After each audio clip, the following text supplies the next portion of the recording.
बिस्मिल्लाहिर्रहमानिर्रहीम। आप देख रहे हैं प्रोग्राम फोकस और आज प्रोग्राम फोकस में हम बात करेंगे सबसे पहले कराची स्टॉक मार्केट की। कराची स्टॉक मार्केट में शदीद मंदी देखी गई।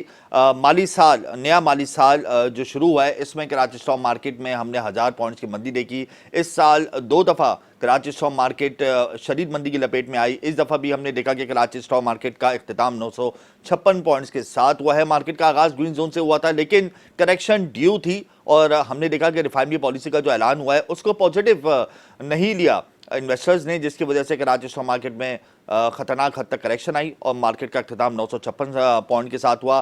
47,400 के लेवल पर KSE 100 इंडेक्स बंद हुआ।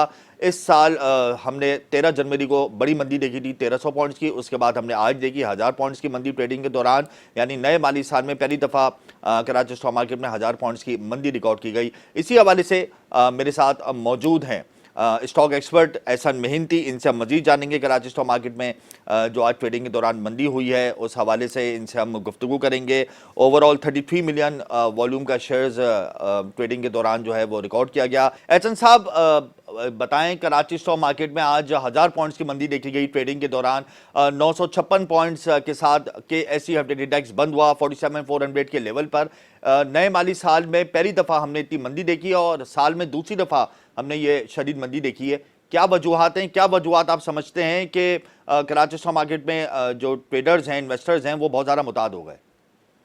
देखिए, इस वक्त हम देख रहे हैं कि जो नया केयरटेकर जो सेटअप इंगेज होगा कल से, गवर्नमेंट का लास्ट वर्किंग डे आज है और फिर जाहिर है कल हम देखेंगे कि जो प्रीवियस गवर्नमेंट है वो एग्जिट करेगी और फिर जब केयरटेकर सेटअप आएगा तो उसमें काफी ज्यादा इस वक्त अनसर्टेनिटी पाई जाती है कि वो किस तरीके से मुल्क के जो चैलेंजिंग मामलात हैं उनको रिजॉल्व करते हैं। इस वक्त अगर हम देखें तो गैस सर्कुलर डेट क्राइसिस तकरीबन 1.6 ट्रिलियन का है और फिर जाहिर इसको रिजॉल्व करने के लिए गवर्नमेंट की बहुत सारी तजवीजें थी और प्रीवियस गवर्नमेंट ने जो है डिविडेंड डिस्ट्रीब्यूशन मॉडल और इसके अलावा दीगर मॉडल जो हैं उनको फॉरवर्ड किया था और उनके अप्रूवल की प्रोसेस के अंदर हम थे। अब ये गवर्नमेंट का टाइम पीरियड चूंकि कंप्लीट हो चुका है और ये जाहिर है इसका रेजोल्यूशन हमें नजर नहीं आया, चढ़ता सर्कुलर डेट है।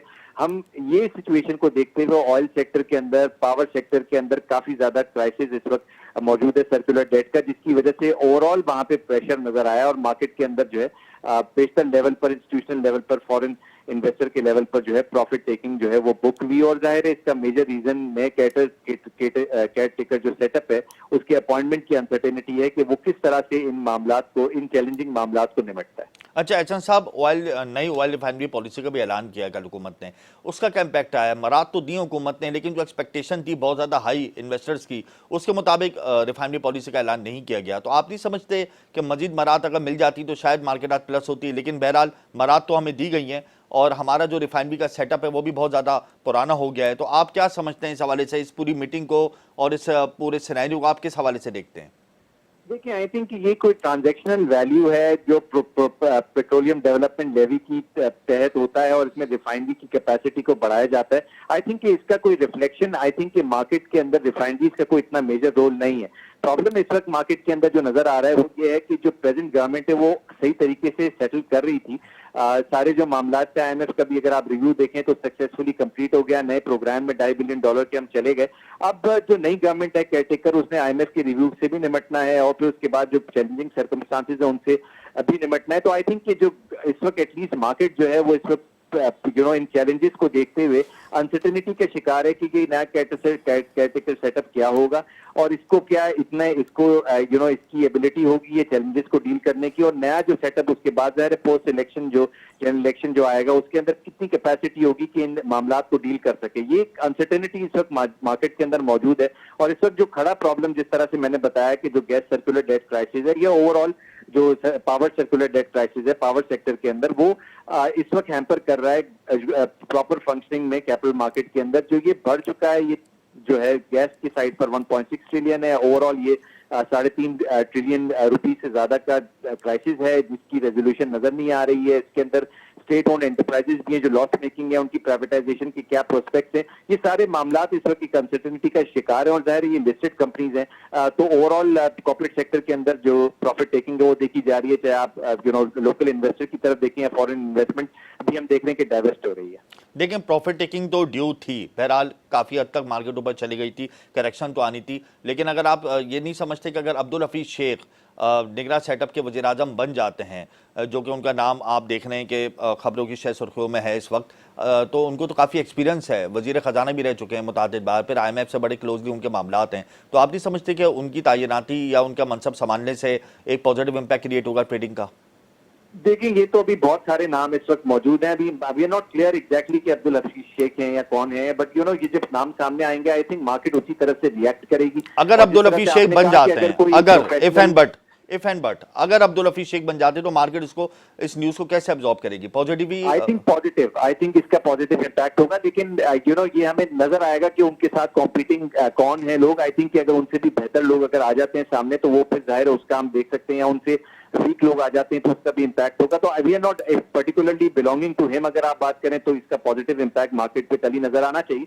बट पॉइंट ये है कि इस वक्त वी आर नॉट श्योर कि कौन है, और जाहिर है ये केयरटेकर सेटअप किस तरह से रिजॉल्व करता है। जो IMF के मामलात हैं, सर्कुलर डेट के मामलात हैं, टैक्सेशन के मामलात हैं, टैक्स रिकवरी के मामलात हैं, IMF से जो कंडीशंस, उनसे जो कमिटमेंट रहे हैं, उनको उनकी रेजोल्यूशन के लिए कौन इसको रिजॉल्व करता है। आई थिंक कि वो एक मुस्बत डायरेक्शन मार्केट को दे सकते हैं। इस वक्त जो चैलेंजेस पाकिस्तान को हायर इंटरेस्ट रेट के तौर पर जो मिल रहे हैं, रुपी की अनसर्टेनिटी है, इस वक्त जो हमें रीपेमेंट करनी है इस साल ही $5 बिलियन, आई थिंक कि वो सारा हमें नजर आएगा कि उसका क्या नेट इम्पैक्ट पड़ता है, क्योंकि रिजर्व इतने ज्यादा नहीं है और रुपी को हम घुटते पे देख रहे हैं। इसमें जो सिल्वर लाइनिंग, जिस तरह से मैंने आपको बताया कि ट्रेड जो सरप्लस है, ट्रेड डेफिसिट जो हमारा नहीं 1.6 बिलियन का जो डॉलर का हुआ है, उससे हम देखेंगे करंट अकाउंट सरप्लस हमें जुलाई के माह के अंदर नजर आएगा, डिस्पाइट रेमिटेंसेस कम हो रही है। तो आई थिंक कि ये एक सिल्वर लाइनिंग है कि हमारा जो करंट अकाउंट सरप्लस है वो हमें किसी भी तरीके से इन जो इकोनॉमिक चैलेंजेस हैं उसमें काफी ज्यादा सपोर्ट करेगा कि उससे हम निकल आए उसके साथ। आखिर में ये बता दीजिएगा एहसन साहब के करेंसी मार्केट में रुपी की वैल्यू डेप्रिशिएट हो रही है, dollar as compared to rupee मुस्तकिल एप्रिशिएट हो रहा है, तो ये जो गैप बढ़ रहा है इंटरबैंक यूरोपियन मार्केट का, जिसको IMF ने कहा है कि कम रखना है, लेकिन हम इसको कम रखने में नाकाम हो रहे हैं, तो इसका आप समझते हैं कि एक नेगेटिव इम्पैक्ट जो है वो ट्रेडिंग पर आएगा? देखिए, बिल्कुल रुपी का गिरना जो है डेफिनेटली इन्फ्लेशन को बढ़ाएगा, इंटरेस्ट रेट मुस्तकम रखेगा, और जाहिर इंटरेस्ट रेट इस वक्त ऑल टाइम हाई पर है, 22% पे इंटरेस्ट रेट है। अगर इन्फ्लेशन होता है रुपी के गिरने की वजह से तो इंटरेस्ट रेट कम करना काफी ज्यादा चैलेंजिंग साबित होगा IMF प्रोग्राम में रहते हुए। इस सिचुएशन को डील करने के लिए हमें करंट अकाउंट सरप्लस चाहिए, कंसिस्टेंट चाहिए। आई थिंक कि गवर्नमेंट की जो न्यू गवर्नमेंट केयरटेकर सेटअप होगा उसकी जो प्रायोरिटी होनी चाहिए वो करंट अकाउंट सरप्लस की होनी चाहिए। अगर वो करंट अकाउंट सरप्लस लेकर आते हैं तो सर्टनली रुपी मुस्तकम होगा, रुपी मुस्तकम होगा तो हम देखेंगे इन्फ्लेशन कंट्रोल में आएगी। तो आई थिंक कि ये आने वाले चैलेंजेस हैं जिस पर इन्वेस्टर काफी ज्यादा अनसर्टेन है, फॉरेन इन्वेस्टर भी अनसर्टेन है, और कैपिटल मार्केट के अंदर हम प्रेशर देख रहे हैं। अगर ये केयरटेकर सेटअप इफेक्टिवली इन जो चैलेंजेस है उनको मीट कर लेता है तो हम देखते हैं कि मार्केट का डायरेक्शन फिर मुस्बत जो है डायरेक्शन की तरफ जाएगा और इंटरेस्ट रेट वक्त के साथ कम होंगे। बहुत बहुत शुक्रिया एहसन मिंती, आपने कहा कि नया केयरटेकर सेटअप अगर मुआशी मामलात को बेहतर तरीके से लेके चलेगा तो यकीनन कराची स्टॉक मार्केट के अंदर हम देखेंगे कि तेज़ी होगी। आज मैं वाज़ेह कर दूं कि कराची स्टॉक मार्केट में 100 इंडेक्स 47,400 पॉइंट्स की नफसातियत पे बंद हुआ, 956 पॉइंट्स की इसमें कमी देखी गई, 33 मिलियन का वॉल्यूम रिकॉर्ड किया गया, 48,400 का हाईएस्ट लेवल था आज ट्रेडिंग के दौरान, और 47,300 इसका सबसे ज़्यादा लो लेवल था। तो ओवरऑल कराची स्टॉक मार्केट में 1000 पॉइंट्स की मंदी ट्रेडिंग के दौरान देखी गई। माली साल, नया माली साल, उसमें ये पहली दफ़ा हमने देखा है कि 1000 पॉइंट्स की मंदी हुई, और 2023 में ये दूसरी दफ़ा हुआ है। 17 जनवरी 2023 को 1300 पॉइंट्स की कमी हुई थी। उसके बाद अगर मैं बात करूं करेंसी मार्केट की, तो करेंसी मार्केट में इंटरबैंक में डॉलर 287.43 से बढ़कर 287.91 पर बंद हुआ, यानी 48 पैसे का इजाफा हुआ इंटरबैंक मार्केट में, यानी रुपए की कदर में कमी हुई है और डॉलर 48 पैसे महंगा हुआ है। और इसी का इम्पैक्ट अगर मैं ओपन मार्केट की बात करूं तो ओपन मार्केट में डॉलर 1 रुपये महंगा हुआ है, यानी 295 रुपये से बढ़कर 296 रुपये। गैप मुस्तकिल बढ़ रहा है इंटरबैंक और ओपन मार्केट का, और IMF की डिमांड है कि इंटरबैंक और ओपन मार्केट के दरमियान जो गैप है इसको कम किया जाए ताकि ब्लैक मार्केट को तक़वियत ना मिले। उसके बाद कल हमने देखा कि हुकूमत ने नई रिफाइनरी पॉलिसी का ऐलान किया है। अपग्रेड रिफाइनरी पॉलिसी के ऐलान में हुकूमत ने काफ़ी मराद दी हैं रिफाइनरी कंपनीज़ को, और कहा है कि जो रिफाइनरी पॉलिसी पर अमल करेगा उसको मराद मिलेगी। ओगरा को हिदायत दी हुकूमत ने कि वो इस पूरी रिफाइनरी पॉलिसी को उसके ऊपर नज़र रखेगी। कौन कौन सी कंपनीज़ हैं जो रिफाइनरी पॉलिसी के ऊपर अमल करेगी, उनको मनात दी जाएगी।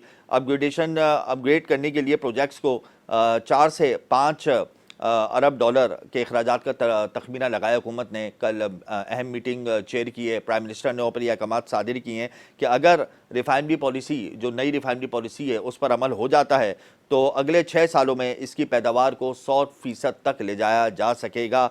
रिफाइनरीज इस वक्त मुल्क में कुल टोटल 50% प्रोडक्शन कर रही हैं, क्योंकि हमारा रिफाइनरी सिस्टम 50 साल 45 साल पुराना है, इसको अपग्रेड करना ज़रूरी है। जाहिर सी बात है, दुनिया भर में नई जिद्दत आ गई है। रिफाइनरी पॉलिसी, रिफाइनरीज जो हैं वो नई जिद्दत के साथ पेट्रोल और डीजल को बनाती हैं, पैदावार उनकी बेहतर होती है, कम टाइम में ज़्यादा पैदावार होती है। और हमारा चूँकि सिस्टम बहुत पुराना है तो हुकूमत ने रिफाइनरी पॉलिसी का ऐलान किया ताकि रिफाइनरी सेक्टर $4 बिलियन की मशीनरी इंपोर्ट कर सके या $4 बिलियन खर्च कर कर अपने रिफाइनरी सेक्टर को बेहतर कर सके, और उसको फिर $1 बिलियन का टैक्स रिलीफ दिया जाएगा। जो $4 बिलियन खर्च करेगा उसको हुकूमत $1 बिलियन का सपोर्ट करेगी बसूरत टैक्स की मरात में, यानी टैक्स उसको कम लगेगा।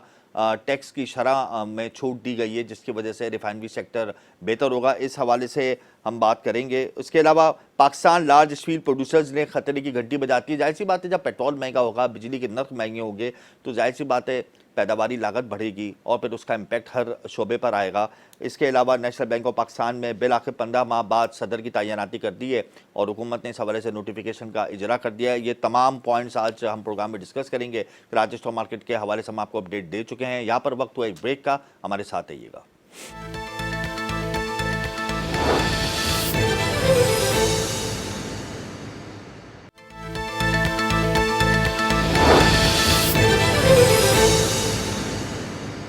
Welcome back. Large steel producers ने खतरे की घंटी बजा दी है और ये इंडिया भी दे दिया है कि आने वाले दिनों में स्टील की कीमतों में मजीद इजाफा होगा।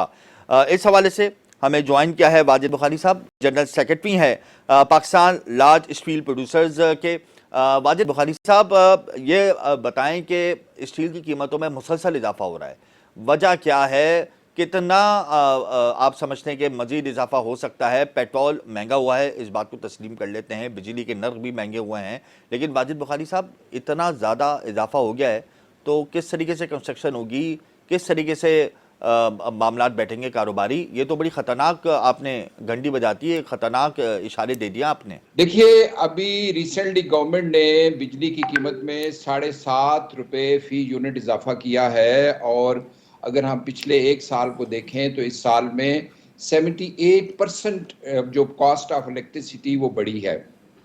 इसी तरह से अभी चंद दिन ही हुए हैं इससे पहले कि हुकूमत ने पेट्रोल की कीमत में 20 रुपये फी लीटर का इजाफा किया। और इसके अलावा अगर आप देखें कि जो बैंकों में जो शरह सूद है वो इस वक्त आसमान से बातें कर रही है, रुपया मसलसल डिवेल्यू हो रहा है, तो इनका अगर हम एक क्यूमुलेटिव इफेक्ट अगर देखें तो स्टील की, कंस्ट्रक्शन स्टील की कीमतों पे मज़ीद 15 से 20 हज़ार रुपये इजाफा हो सकता है आने वाले दिनों में, और ये कोई अच्छी चीज़ नहीं है। उसकी वजह यह है कि जब स्टील की कीमत में इजाफा होता है तो ये उससे डिमांड में कमी आती है और ये चीज़ 45 से ज़्यादा जो डाउन स्ट्रीम इंडस्ट्रीज़ हैं उसको नेगेटिवली अफेक्ट करती है।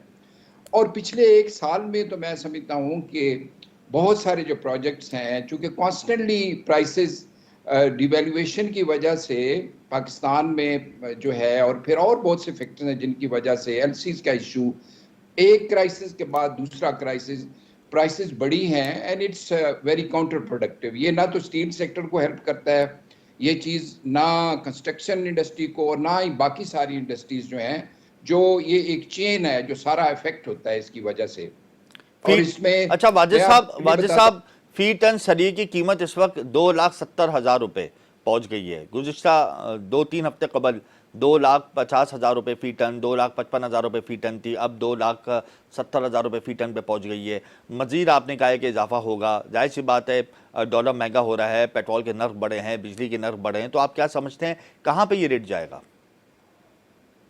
देखिए, इसमें एटलीस्ट जो इमीडिएट आने वाले दिनों में 15 से 20 हज़ार रुपये का इजाफा हो सकता है, और अगर यही सिचुएशन जारी रहती है तो इसमें मजीद भी इजाफा हो सकता है।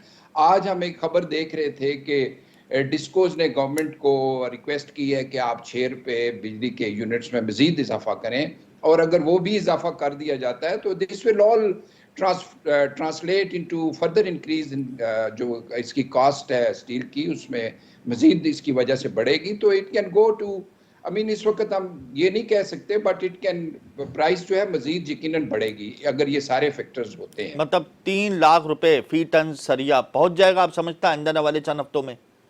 क्योंकि 3,30,000 बिल्कुल हो रुपए फी सकता टन है। सरिया तो ऑल टाइम हाई है, रिकॉर्ड है। जी हाँ, इससे पहले कुछ अर्सा पहले स्टील की कीमत 3 लाख से ज़्यादा चली गई थी, 3,30,000 और इससे भी ज़्यादा चली गई थी, और अभी भी इसमें कोई ऐसा मुज़ायका नहीं है कि ये 3 लाख को दोबारा भी हिट कर ले आने वाले दिनों में। अच्छा, ये मुझे बताएं वाजिद साहब के स्टील और लोहे के हवाले से स्मगलिंग की बड़ी बातें होती हैं। स्मगलिंग भी आप देख रहे हैं कि होती है इनकी, जिसकी वजह से मार्केट बहुत ज़्यादा डिस्टर्ब हो जाती है, रेट्स में मैनिपुलेशन देखने में आती है। तो इस चीज़ को रोकने के लिए आप लोग क्या इक़दाम उठाने वाले हैं?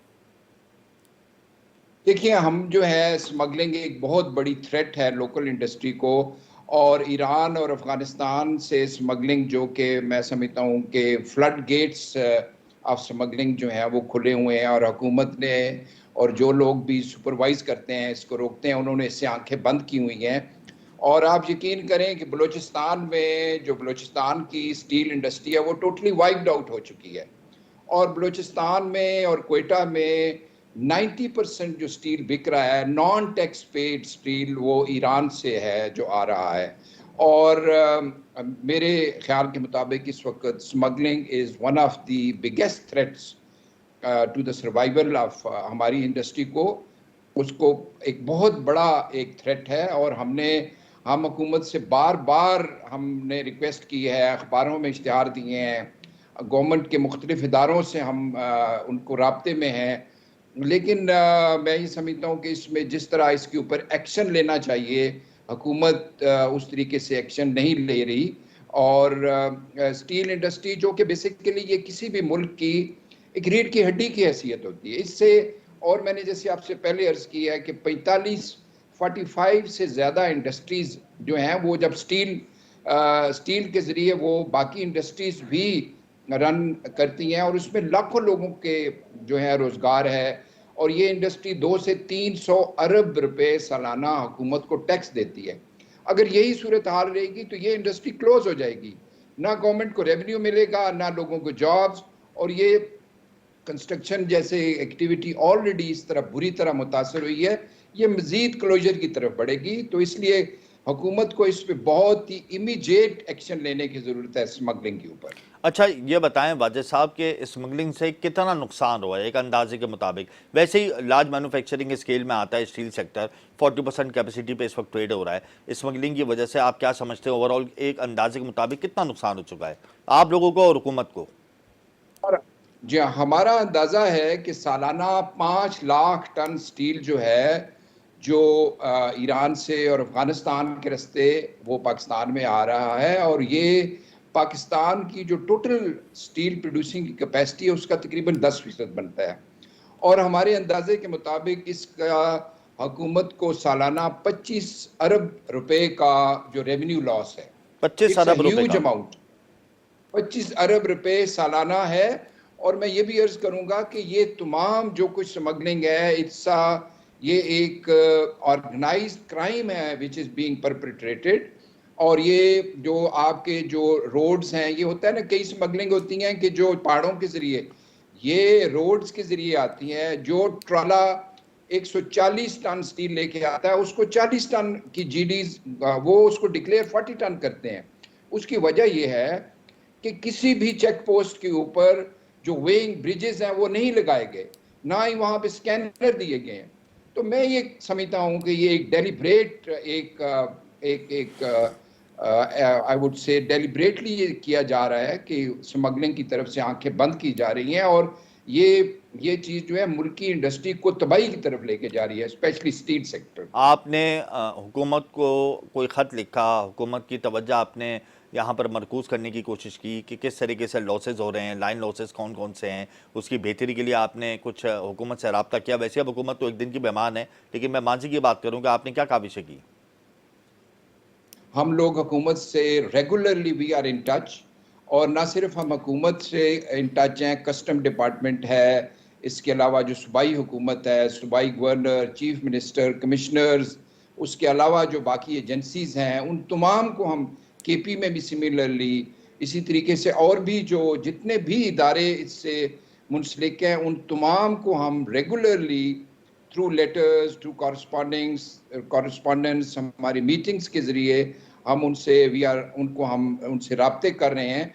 लेकिन जो एक एक्शन होना चाहिए वो नहीं है, इसकी तरफ से आंखें बंद की जा रही हैं।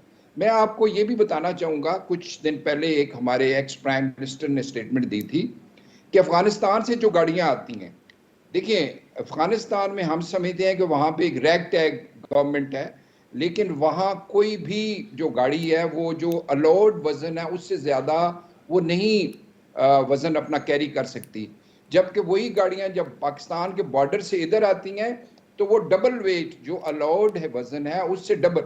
So it's a rule of law. जब तक इस चीज़ों में नहीं होगा, ना ही हम स्मगलिंग को दुरुस्त कर सकेंगे, ना ही हम अपनी इकोनॉमी को ठीक कर सकेंगे, ना ही इस मुल्क में फर्दर इन्वेस्टमेंट आएगी। हमारे बहुत से एसोसिएशन के मेंबर्स, हमारे बेसिकली सबसे बड़े हमारी एसोसिएशन के जो मेंबर हैं वो सब बड़े स्टील प्रोड्यूसर्स हैं, उसमें से बहुत सारे जो हैं जो कि एक्सपेंशन करना चाह रहे थे जिससे और जॉब्स क्रिएट होने थे, वो सब चीज़ें रोक दी गई हैं इन तमाम हालात की वजह से। बहुत बहुत शुक्रिया। वाजिद बुखारी ने बहुत डिटेल के अंदर बताया कि आइंदा आने वाले दिनों में स्टील की प्राइसेस क्यों महंगी होंगी। इसकी बुनियादी वजूहात जब उन्होंने बताई तो वाकई में बड़ी अचंभे की बात है कि स्मगलिंग से सालाना हुकूमत को 25 अरब रुपए का नुकसान हो रहा है। अफगानिस्तान और ईरान के ज़रिए चूँकि स्टील स्मगल हो रहा है, उसको रोकने वाला कोई नहीं है, हुकूमती इदारे नाकाम हो गए हैं, उसकी वजह से लार्ज स्टील प्रोड्यूसर्स को शदीद मुश्किलात का सामना है, और ना सिर्फ उनको सामने बल्कि हुकूमती ख़जाने पर भी इजाफी बोझ पड़ रहा है। और जाहिर सी बात है, अगर कोई मौसर पॉलिसी मुतारिफ नहीं कराई गई स्मगलिंग को रोकने के लिए, तो ना सिर्फ स्टील बल्कि हर सेक्टर इसकी जद में आएगा। और आइंदा आने वाले दिनों में जिस तरीके से बिजली और पेट्रोल के नर्ख में इजाफे की बात की जा रही है, तो ये खदशा है, ये गुमान जाहिर किया जा रहा है प्रोड्यूसर्स की जानिब से कि सरी की कीमत 3 लाख रुपए फी टन तक पहुँच सकती है। यहाँ वक्त हुआ एक ब्रेक का, हमारे साथ रहिएगा, गुफ्तगू का सिलसिला जारी रहेगा।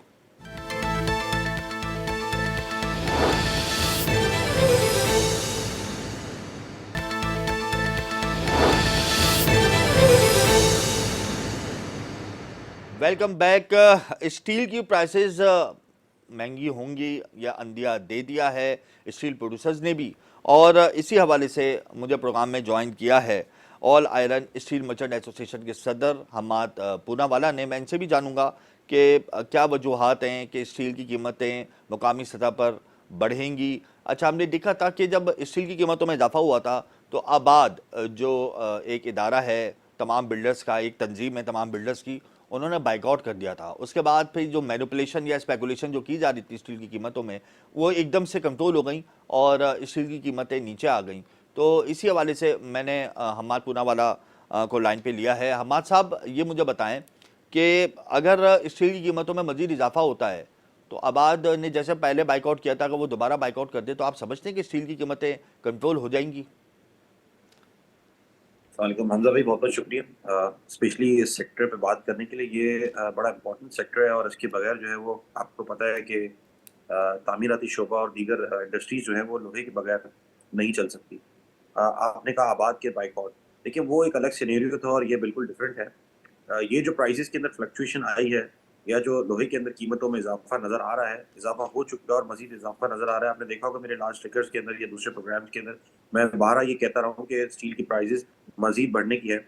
और इस वक्त प्रेडिक्शन जैसे आपने सरिये की थी, बिल्कुल ठीक प्रेडिक्शन की, मुझे तो ये 350 तक भी नजर आ रहा है, क्योंकि आपके सामने जिस तरीके से इंटरनेशनल मार्केट में भी 3.25 लाख टन फी सरिये की कीमत आने वाले दिनों में पहुंच जाएगी, या आपने नया रेट खोल दिया है?